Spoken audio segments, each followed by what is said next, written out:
In-depth journalism in the Memphis community, the Daily Memphian is of Memphis, not just in Memphis, and seeks to tell the stories of this city. TheDailyMemphian.com. Truth in place.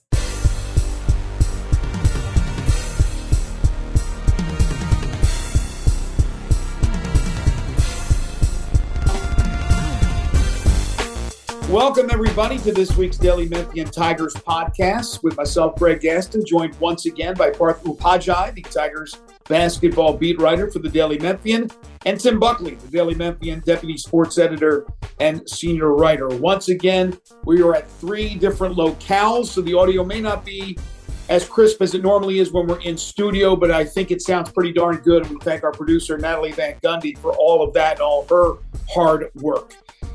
Well, gentlemen, here we are. Last week, I talked about the Sunday game in Birmingham against UAB, a game that you both attended personally. I said it was a crossroads game for Memphis.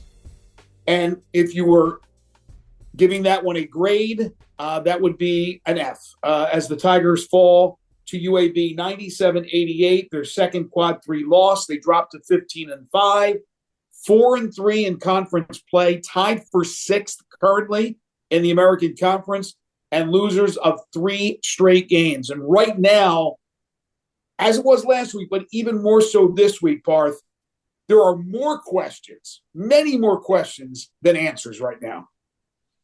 Yeah, no doubt. And I think the same things we've seen have gotten, either they've gotten worse or they've gotten more exposed, if that makes sense, right? Like we thought that with the week off, with Penny's comments saying, hey, we're going to go all in. It's going to be like he didn't say boot camp, but that's what he was alluding to, right? He was just saying, hey, we're going to strongly kind of ingrain this message of defense and toughness and rebounding and playing for Memphis into these guys who are not Memphians, who are, really 1-year rentals.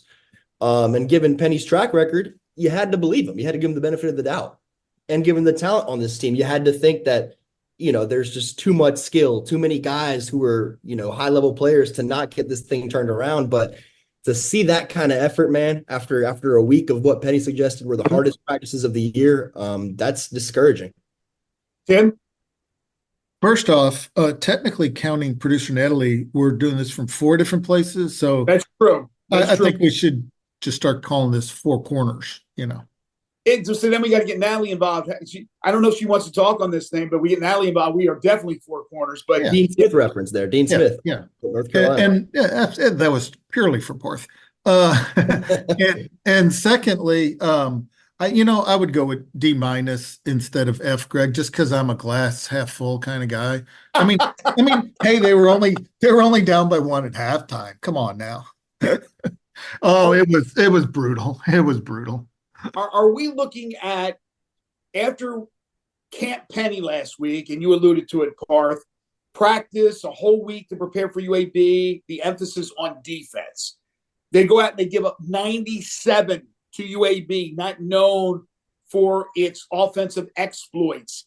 Is this a question of the players not executing because they're not listening to the coach, they're doing their own stuff, or are they being exposed as maybe not as good as we thought they were earlier in the season? Yeah, it'd be tough to say the second of those things, right? Say they're not as good, because even if those teams that they beat are not as great as we thought they were, which they're not, right? Like we've talked about kind of Memphis's resume being watered down because of the struggles of Clemson rather, and Virginia and Michigan and Arkansas. Well, they're playing teams that are, well outside the top 100 in KenPom. They're not playing teams even close to that neighborhood, even with those teams that were struggling, right? So it's hard to say it's a skill issue or a talent issue. I think it's just a matter of guys not executing the game plan. When things get even a little rocky, taking it upon themselves to, wear that cape and play hero ball. And that's not worked on offense. And the defensive lapses certainly have not worked on the other end. Yeah, Penny, Tim, said that it's pretty simple. It's laid out there for them. They're not executing it.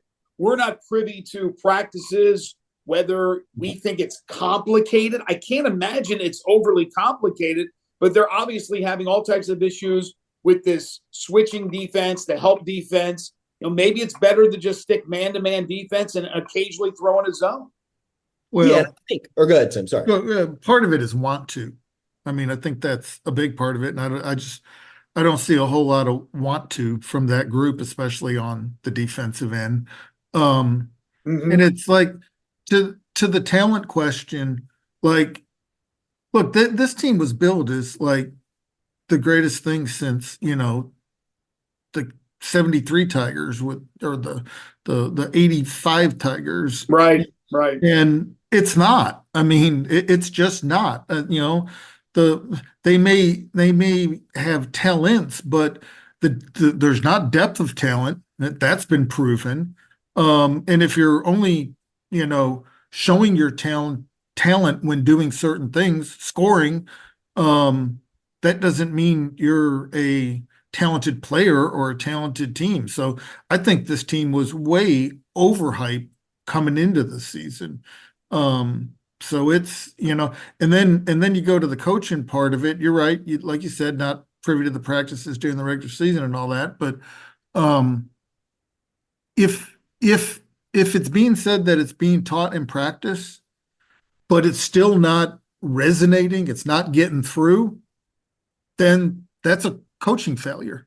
You may be teaching it, but if it's not being accepted, then the approach of teaching it isn't working. So maybe you got to go find another way to teach it or to coach it. To your point about overhyping the team, Parth, overhyping from the media, from the fan base? No, I wasn't saying that. No, why were they a top 25 team preseason? They weren't, right? So they were in my ballot. I'll admit that. They were. Okay. So yeah, go ahead. Penny was the one who was, throwing out little tantalizing suggestions as to, how much talent this team had. How do you manage that much talent? What is it capable of? He does that every season. No, but they have the talent. Then don't do it. If you don't have it, don't do it. They have it. They have it. And I still believe that. I'm not convinced. As far as talent, like as far as individual, like if you were to do a composite rating, right? Like, how 247 Sports is a composite recruiting class rating. If you were to do the same thing with talent, with individual guys, star ratings, and put it all together in some kind of formula, Memphis would be top 15. I guarantee that's how good these guys are. They just haven't bought into playing together. And I think, it's not an excuse anymore. I'm not making that as an excuse. I think it's getting to be to a point where the goals that they had, it's too late to get a top 4 seed. That's gone. It's too late to get a top 5 seed. That's gone as well. They got to worry about making the tournament. And I think that, that's embarrassing for everybody involved. First of all, you lost me with star talent because you know what I think of the star system. Sure. There's a reason why these guys are on like their fourth different team and they're not in the NBA. It's because they're not talented enough to be in the NBA. They had to go somewhere else to try and find their path to it or find their path to, their path to a better pro opportunity. It's not a deep team. Not anymore. No, not with Caleb Mills out and, Jordan Brown. One guy. Yeah. To Tim's point, I understand where Tim's coming from. If you look at this team without blue glasses, the third best player on the team is Malcolm Dandridge, a returnee from last year who's had pretty much a okay career, right? He's been hampered by injuries. Right. He's the third best player on the team. He shouldn't be, though. He shouldn't be, and that's the problem. And it's not a talent problem, it's a buy-in problem, and it's a, execution problem. I think it's between the ears more so than it is kind of what they can do physically. I think they have the capability. They just haven't done it. Well, yeah, and I don't want to sit here for 10 minutes and break down all the players, but obviously Jordan Brown has been a big disappointment, left the team. He's back now, played a little bit in Birmingham, as you guys know, and we'll see if he gets more involved as we move forward. So it starts with him. The Mills injury is big, no question about it. Jaquan Walton has not lived up to the expectations coming from Wichita State. But then you have a Javon Quinterly, who I like a lot, but we know what Nate Oates said about him at Alabama may be unfair with what he said. David Jones wasn't certainly the best player at St. John's, who they were able to get, and he's been a revelation for Memphis, but you take the bad with the good. There's a lot more good than bad. And then after that, you look how deep this team is. Jaden Hardaway is one of the key reserves on this team. Now, they did go out and they get Tomlin, and Tomlin's a very good player, although not a ton of experience, but we saw what he did in the tournament last year for Kansas State. So to Tim's point, I kind of right in the middle with both of you guys. I still think there's a lot of talent on this team, especially in this league. But I don't think it's as much as people seem to think it is, which is more on the lines of what Tim just said. Parth, if you wanted to comment on that. Yeah, no, and I see Tim's point because the results haven't lived up to it, right? Like nothing we've seen, at least in the past, 5-6 weeks, have suggested that this is a very, very talented, to use that word, team. I think that falls on execution. I think it falls on coaching, like Tim also suggested. But man, in the American, like they should be able to run through this league. Like there's no doubt in my mind. Other teams are, they've got 2-star, 3-star, like unrecruited guys on these other teams that are just playing more cohesively and playing together. And I think that is like, obviously, we've talked about it. The biggest thing that's missing with this group is that component of playing as a team versus playing as just a bunch of guys who don't really know each other, which is also true. And that's part of the problem. Three quick thoughts. A, Greg, you're the perfect host for being right between the two of us. That's playing it perfectly. B, I do look at it through blue glasses, but for the record, I bought them when I lived in Louisiana still, before I moved to Memphis. And C, either the American is way better of a conference than anybody ever gives them credit for, or B, the Tigers aren't nearly as talented as they were being billed as, because it can't be both. I mean, it's yeah, a team can be talented, but not a good team. We've seen this before. Well, I agree with you on the not a good team. They don't play together. I mean, they look out individually, but they're also just not cohesive. They'll show little flashes where like they'll run a set and there'll be some good cutting and nice picks and guys running through and some crisp passes and finding the cutter and all the things that they're supposed to be doing, and then it just like completely disappears and it's like they've never even met each other before. But guys, they were cohesive earlier in the season. They started the season with chemistry. They started the season capable of beating anybody. So it's not that they can't do it. They have done it, but they can't do it now all of a sudden. So the bigger question is, why all of a sudden can't they do it? Oh, selfishness, not enough tough players on the court. We can throw all those things out because that's what Penny's saying. That's what Malco is saying. That's what other players are saying. But what happened? When did it happen? Why did it happen, Parth, where it went from where it was to where it is now? It's tough to say, right? Because things were seemingly going well. I do think, that stretch in December when they beat Texas A&M, Clemson, Virginia, and we were all saying, oh, this is the Final Four team. I think that obviously may have been a little hyped because, they did steamroll through those teams, especially Virginia. They embarrassed Virginia. But, then we realized that those teams are really middle of the pack teams in their respective league. Like Clemson, I think, will make the tournament as a 5-6 seed, whatever it may be. Virginia's not making the tournament. Texas A&M's on the bubble. Like, so those teams are not world beaters like we thought they were. That's part of it in terms of our evaluation and reality versus perception. But Greg, to your point, even then, like they looked the part, right? They looked as a team. The computer numbers were much better, which suggested that they were playing at a high level despite who they were playing. And still, even if those teams were bad, let's say those teams were bad, right? Whatever. Those were still night and day better teams than UAB, than, so right. on. But yeah, it's hard to say where things have gone wrong. It just seems like things were running so smoothly.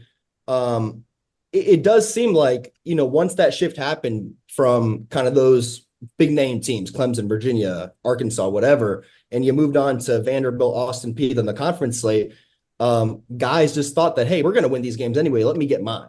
Is it as simple as that, Tim? Is it as simple as what Parth's saying? Well, look, I think there might have been. I agree with you that they looked way better earlier in the season. I think there might have been a little bit of fool's gold in there as is being exposed now. And then let's break down like what changed. And I'm not saying that any one of these things individually is the reason it's become what it is. But Right. what has changed is Jordan Brown disappeared for a while. What has changed is Tomlin came in mid-season and assumed a role that had been played without him for at least a few games while Jordan Brown was gone. True. Caleb Mills got injured. I think that does play a part in these last few. I think they're 3-3 since he went down, Parth? Yep, they are. 3-3. So I think that's another factor. And then I think some of the things that, and again, this isn't the only reason, but some of the things that they were getting away with earlier finally caught up with them. And then you just throw all of it together and you can weight how much of it, does or doesn't have to do with things. But you throw it all together and it packs a pretty powerful punch. I think the least impactful of all of that, frankly, is Tomlin's presence, because I think that's helped more than it's hurt. I think the Jordan Brown absence, even though he was struggling and wasn't helping, just totally discombobulated them. And then you had them meeting on, whether the other guys want him to come back or not. And, all that stuff that now all of a sudden you got the locker room lawyers going and the politicking going. And, that starts to weigh on teams, whether they want to admit it or not. Coaches always say, and even players too, oh, it's not a distraction, but they become a distraction for a reason. I think the Mills one really, really hurts. I want to get into that topic you just mentioned, or at least you talked about. What was it? Locker room. Yeah, locker room lawyers and the I want to dive into that for our last topic. We are going to have a number of weeks coming up to talk about what ifs and the future and the unbelievable possibility, and it is a possibility, that this team could go from 10th ranked in the country to not even making the NCAA tournament. But we'll do that in future weeks because it's still speculation and we might as well save that for another time. But what's not speculation, what reality is that it seems like there is an issue with the players and themselves and who should be on the court and who shouldn't be on the court. Malco alluded to that this week. Kenny in his radio show last night, as we tape this on Tuesday, alluding to the fact that he probably will make some changes in the lineup. So let me start with you, Parth. Who do you think Malco's referring to? What exactly is the situation? And then what lineup changes might we see starting with the Wednesday night game against Rice? Yeah. And, Greg, like you said, Malco spoke on it to us over the phone because, guys refused to speak to media after the loss, which is a different story that I guess we won't get into. But Malcolm did volunteer to speak to us. We chatted with him over the phone as the team was heading back from Birmingham to Memphis.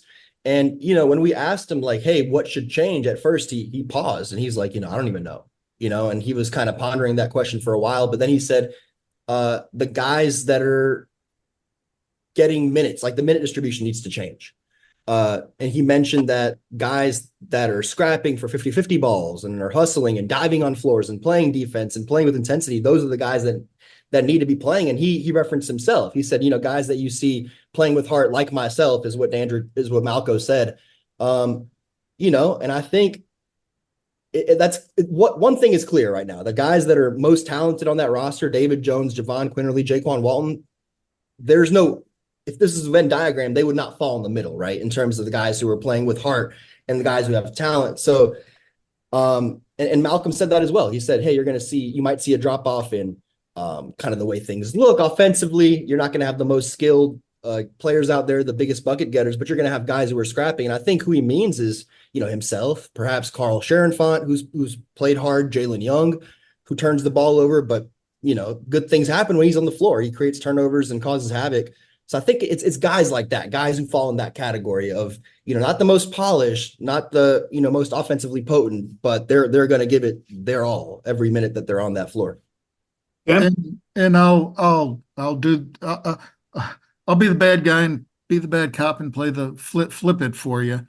But first I will note, while I was not witness or party to this part of it, but I do wonder whether Malcolm volunteered or was volunteered to do the post-game phoner. But in any Really? event, Really? He was great on the phone. He was fantastic. Gave in-depth yeah, insight. to his credit, he did step up and do it on the phone afterward. And did it In well. any event, Did it well. Moving along. Who were the guys that Parth just didn't reference, and who it's rather apparent that Malcolm Dandridge was referencing? David Jones, the team's leading scorer, Javon Quinterly, Jaquan Walton, not necessarily, but possibly in that order. Yeah, some of the talented guys. So does he not want to win another game the rest of the year? Of course, he wants to win games the rest of the year. I'm kidding, but are you going to take out the two best players on the team? You got to send a message somehow, because look, they're not winning right now anyway, right? So what is there to lose? Either you keep doing this and you let this whole thing kind of, crumble entirely, because that's what's going to happen. You know what's going to happen?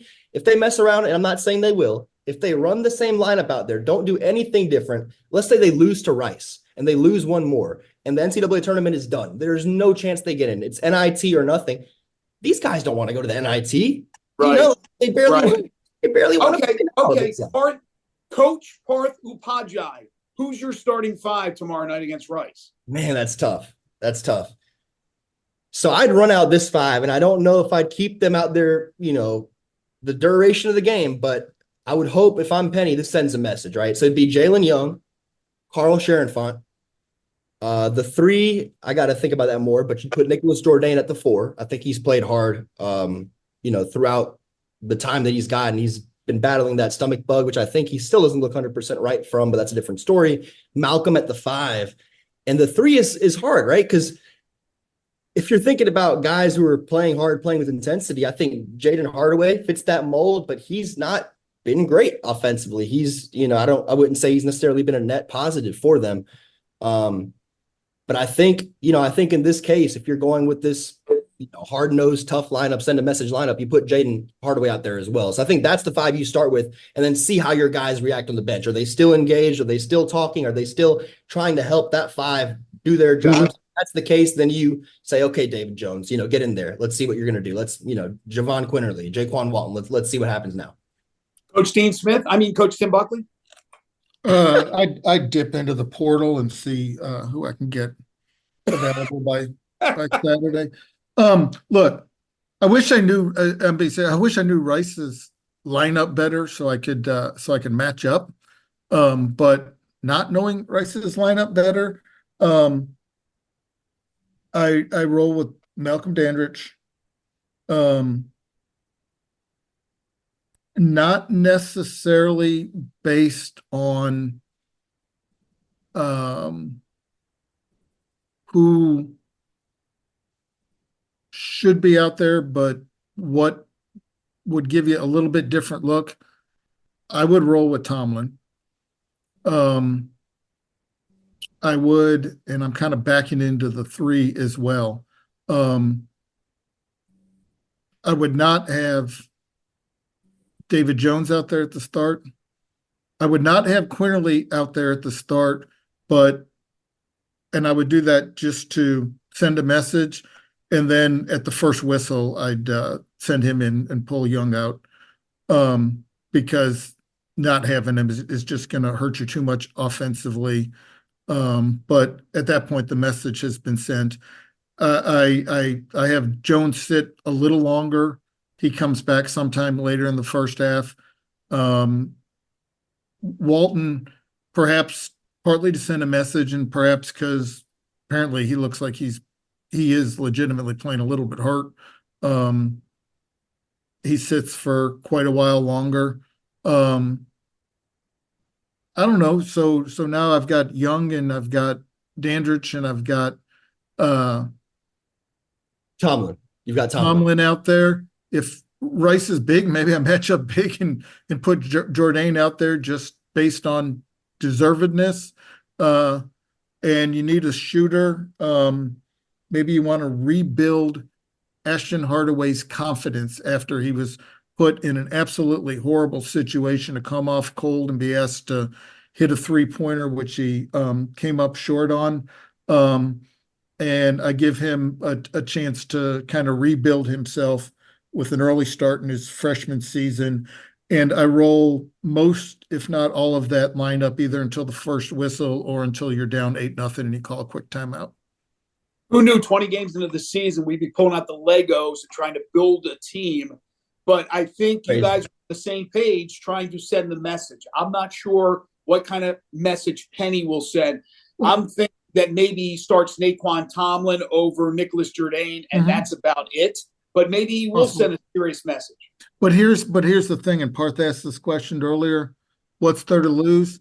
At this point, there still is the NCAA tournament to lose. There is. Right. Because they are teetering on the edge. And like one more and you're in a real pickle, especially if you don't split with FAU and then get to the conference championship game and then hope that a Tulane or South Florida or whoever is not also in the conference championship game, because right now this league is barely a two-bid league, depending on who wins the conference championship game. Right. They're teetering. We know that these are games they have to win. Next week, we can do a little bit more as far as starting to look into the crystal ball for the future. But it's Rice, it's Wichita State, who they've already beaten at their place. They need to win these two games. They need to win them convincingly. We'll see if a message is sent, gentlemen. But great stuff. I mean, if last week was a crossroads, I don't know what we're at this week, but they have to win these games. So borderline crisis, what we're at this week. Absolutely. Great stuff, Parth. Appreciate it. Tim, thank you so much. Thanks, Greg. And want to thank, of course, Natalie Van Gundy, our producer extraordinaire. Folks, be sure to check out our other podcast, the Daily Memphians Food Podcast, Soundbites. It's hosted by Chris Harrington and Holly Whitfield. The Sidebar with Eric Barnes is about arts, culture, and everything in between. And the Grizzlies podcast is also hosted by Chris Harrington with Drew Hill. All of our podcasts are available on Apple Podcasts, Spotify, or wherever you find podcasts. We'll talk to you again next week.